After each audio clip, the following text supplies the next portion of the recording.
വിജയഹസരെ ട്രോഫിയിൽ കേരളം വിജയവഴിയിൽ മടങ്ങിയെത്തി. ടൂർണമെന്റിലെ ആദ്യ മത്സരത്തിൽ ത്രിപുരയ്ക്കെതിരെ വിജയം നേടിയതിനു ശേഷം തുടർച്ചയായ 2 മത്സരങ്ങളിൽ കേരളം പരാജയപ്പെട്ടിരുന്നു.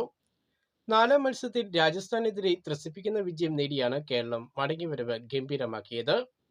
4 മത്സരങ്ങളിൽ 2 വിജയം നേടിയ കേരളം പോയിന്റ് ടേബിളിൽ 8 പോയിന്റുമായി 4ാം സ്ഥാനത്താണ്. കേരളത്തിന് ഇനി 4 മത്സരങ്ങൾ മാത്രമാണ് ഗ്രൂപ്പ് ഘട്ടത്തിൽ കളിക്കാൻ അവശേഷിക്കുന്നത്. അടുത്ത മത്സരം ജാർഖണ്ഡിനെതിരെയാണ് കേരളം കളിക്കുന്നത്. 4 മത്സരങ്ങൾ കഴിഞ്ഞിട്ടും കേരള ടീമിൽ ഇന്ത്യൻ താരം സഞ്ജു സാംസൺ കേരളത്തിനായി കളിക്കാൻ ഇറങ്ങാത്തത് ആരാധകർക്ക് നിരാശ നൽകിയിട്ടുണ്ട്. സഞ്ജു ഏത് മത്സരത്തിലാകും കളിക്കുക എന്നറിയാനുള്ള ആകാംക്ഷയിൽ തന്നെയാണ് ക്രിക്കറ്റ് ആരാധകർ.